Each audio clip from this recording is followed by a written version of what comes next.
Unfortunately, I have the opportunity of having served in cabinet. I know how our budget is drawn and I know how much money we have in our resources to draw a budget.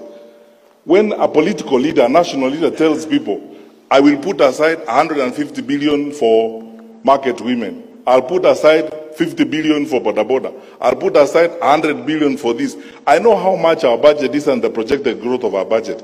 That time we have not talked about the amount of money that you are taking to counties. You have not talked about transfers for the education sector and so on. Where are you going to get that money to provide that kind of service? You're just lying to those people because you are telling them things they want to hear. And because they won't ask you questions, you just get along with it. You know, when you keep saying there's deep state, who is that? And the people who are using that phrase and complaining are members of the National Security Council. They hold public offices. They tell you they are powerful people. So who is that? Not this facade. And I frankly don't like spending time commenting on some of these flippant and petty political things. Because a lot of people lie all the time. You know, some of them now lie like a career. You know, it's like that's what they went to school to be trained. You saw those lies yesterday. You know, people lying, they lie about anything. They can't tell you anything. Probably the only truth about them is their name. They lie all the time. It's saying things that don't exist. And partly also, by the way, people would do better if they did their job. Because if they attended the meetings they are supposed to attend, if they sought briefs from the people they are supposed to be briefed, they will be briefed effectively instead of now going to embarrass themselves in that kind of manner where you say things that don't exist. And ask yourself the question, how do police officers, especially senior police officers who are managing the security sector, feel when they see their leader lying about them? The last time Dr. Fred Matiangi engaged in national politics, some goons raided his house at night, and a few days later, through an application dated February the 10th, I believe, the DCI asked the court to direct the manager of AMSEC Security Services, which guards Dr. Fred Matiangi's home, to hand over security footage for the period between 6 a.m. February 8th and 11 p.m. February 9th.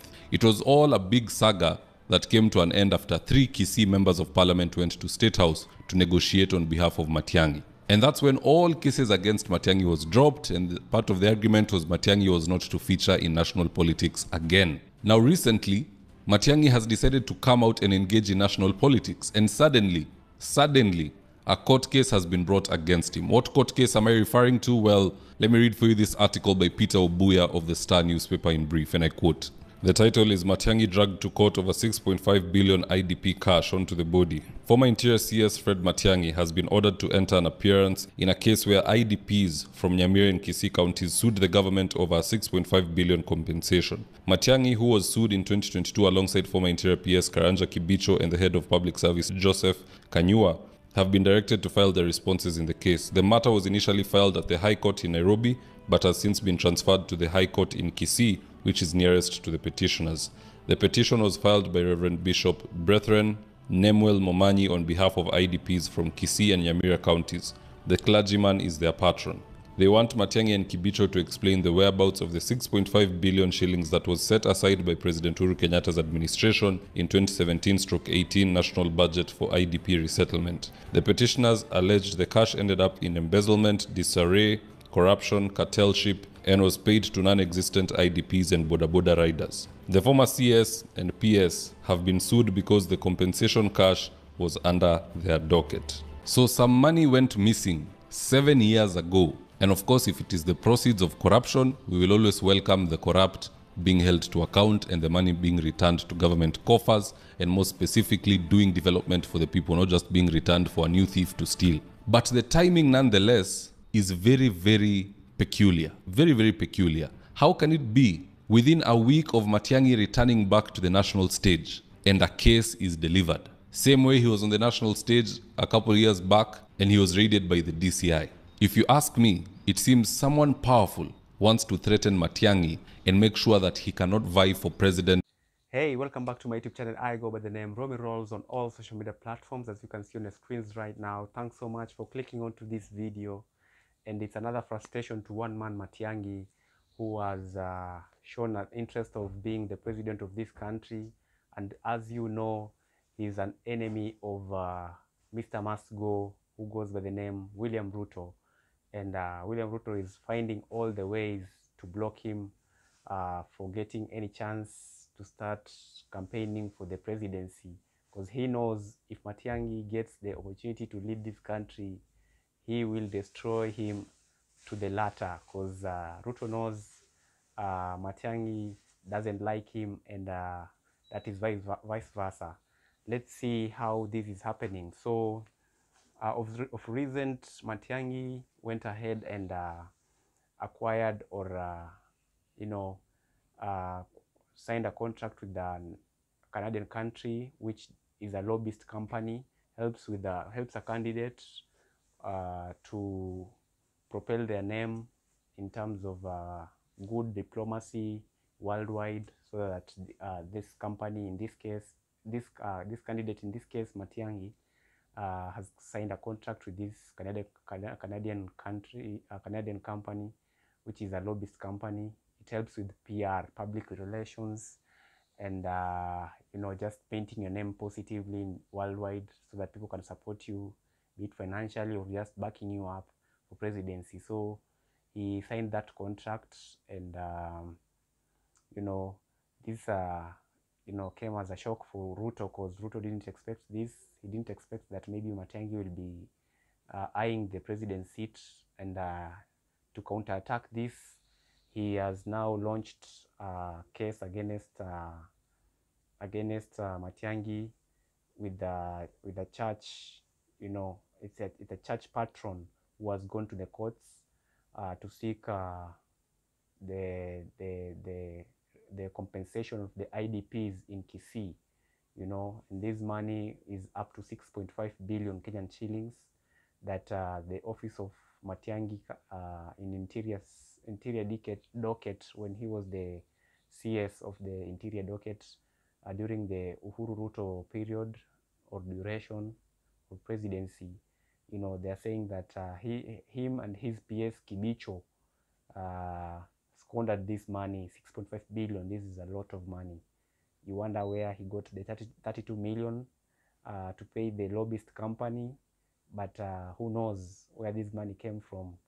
And they're saying that him and his PS, as he was the CS, he had a PS called Kibicho, and this church patron is saying that they squandered IDP's money worth 6.5 billion that his office was given to compensate the IDPs in Kisii.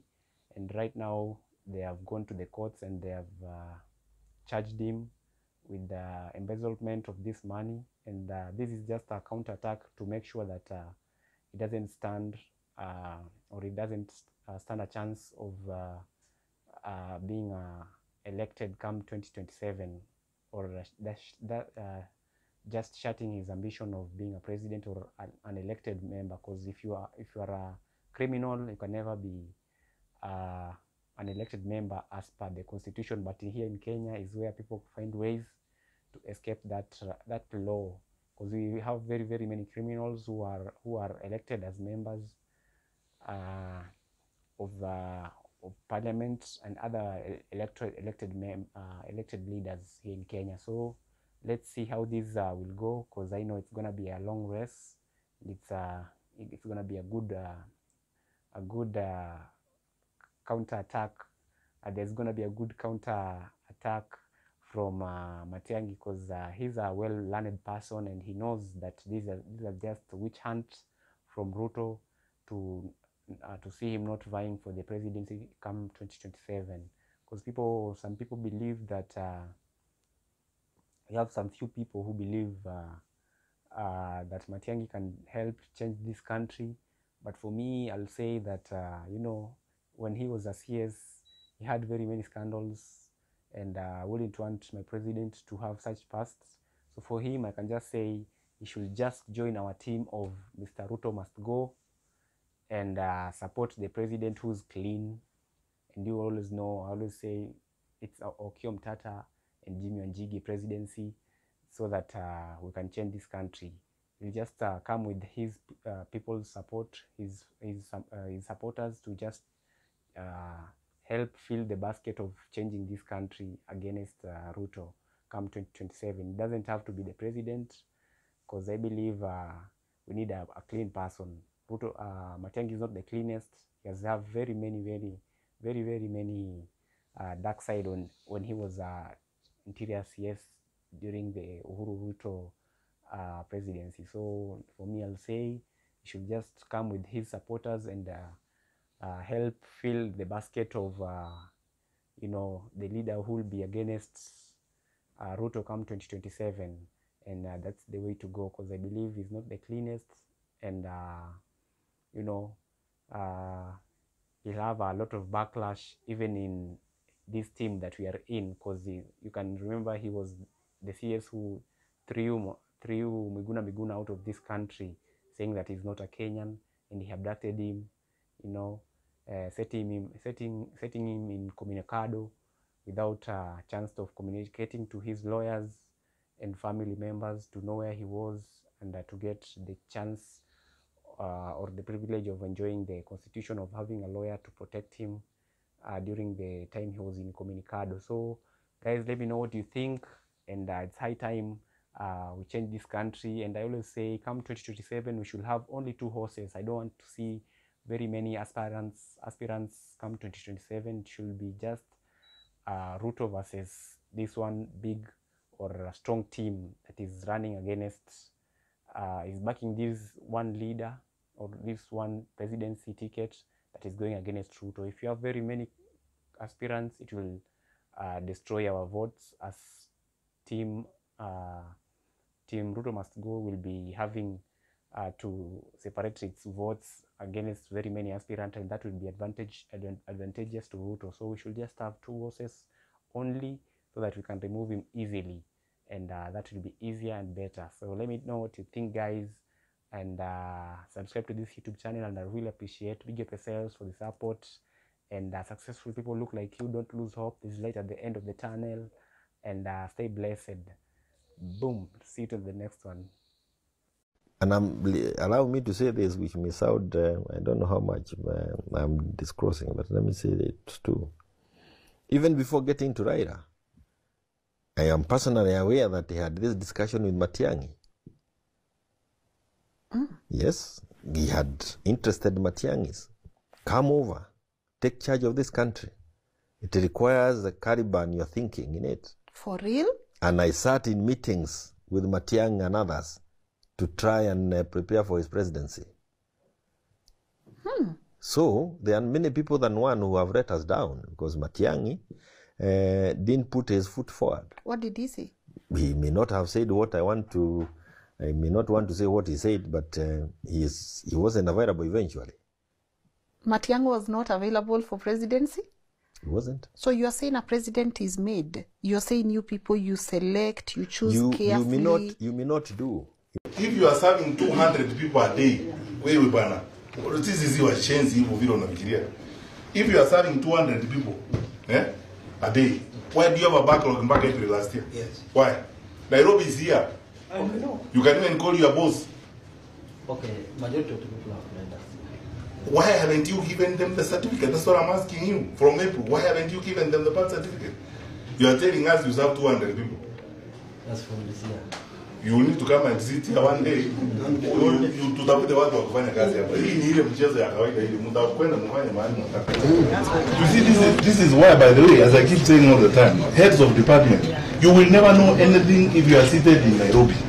Huwezi kujua, lazima uje hapa uone sasa hii upumbavu tunaambiwa hapa na huyu mtu. Ujionee wewe mwenyewe. Because hapa Narok there has been a lot of crime. Yeah. People And why? We're asking him how many people you have had yourselves. Yes, 200. So why do you have a backlog since April? Hiyo. Tafuta mtu mmoja, you can get somebody like an DCC or an ACC, one person, to come and manage this place. Yeah, to sort this whole place out and so on, inquire this, give us a report on what is going on.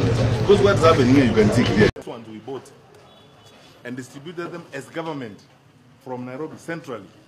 We did not send the money for these ones to be bought by the head teachers. These ones we distributed them centrally ourselves. So every school across the country has got this. You walk to any class in standard 1 and standard 2 class in the country, the ratio is 1-to-1. Look at them. Each one of these kids has got a textbook.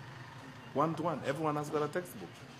And we distributed them. So when people are telling me that we cannot distribute the books, they are not, honestly, they are not sincere. This is what you're saying cost 300 million shillings? Yes. And what was the previous budget for? The budget we were given for this was 600 million. When we worked on this, we spent less than 300 million. We saved over 50% of what we were told it was going to cost us to do this. And most importantly, the books are in the schools. You can see they're in the schools. Every child has a book. Now we begin tonight from Parliament, where it emerged that Deputy President William Ruto is the most protected second-in-command in the country's history. A report by the Interior Ministry indicates that Ruto has a whopping 257 police officers guarding him and his properties.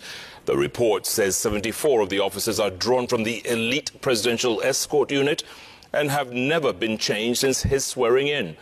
According to Interior Cabinet Secretary Dr. Fred Matiangi, the DP's vast business empire also enjoys a massive protection, including security employed at his poultry farm and 2 hangars at Wilson Airport.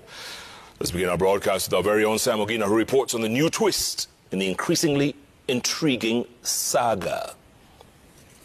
In an unprecedented move, the Interior Cabinet Secretary unmasked the DP's security ring as the most fortified for any office of its kind since independence.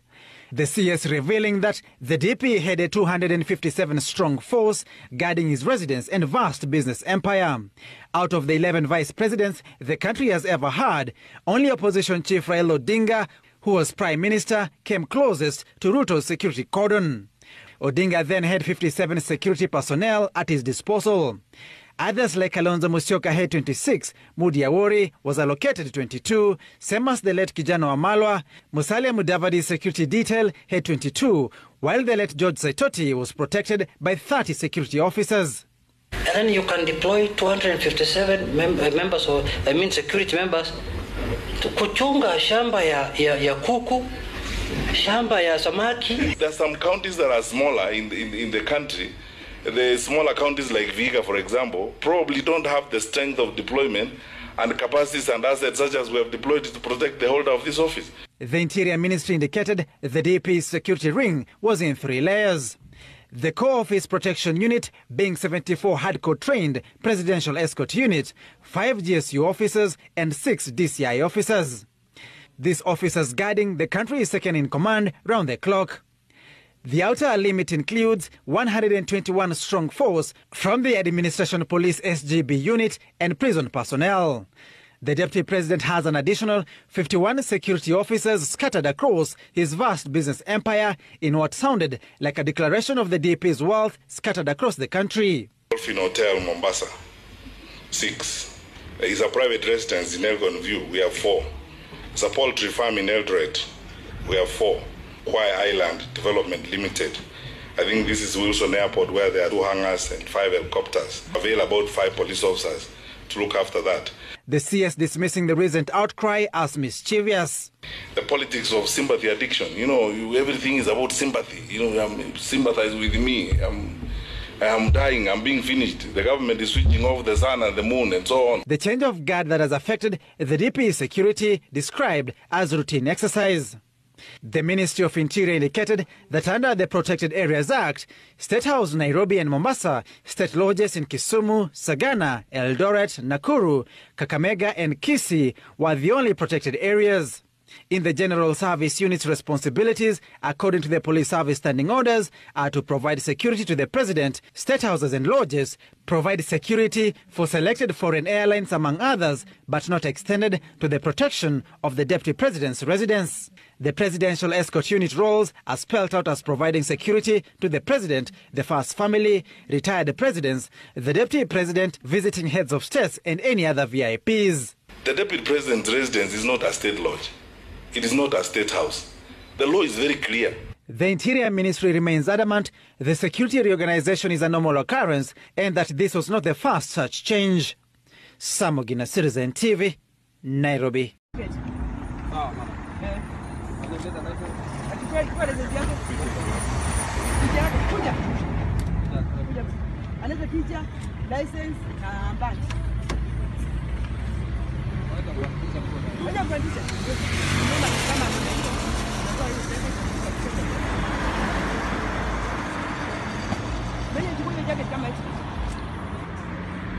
Akienda kotini ni sasa kotini.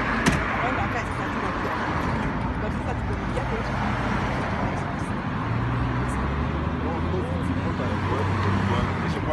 For sure. There is the plan.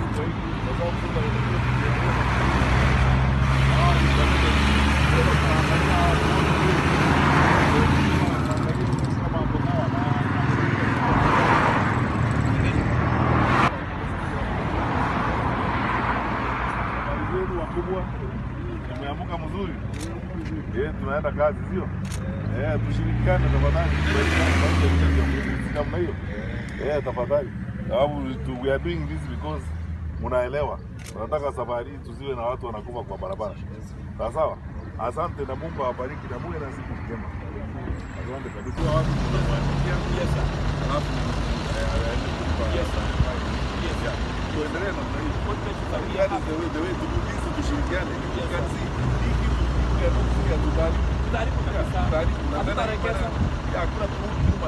sasa tusifanye vile tulifanya saa ile. Tunaanza tunanyamaza nini hapana hakuna kuacha. Sawa? Yes sir. Tunaendelea mzuri. Sawa. Na huyu anawalikisha mara mbili. Tunaulizanga wewe, tunaulizanga watu. Tunauliza kabisa kama wameandika kama wamefunga.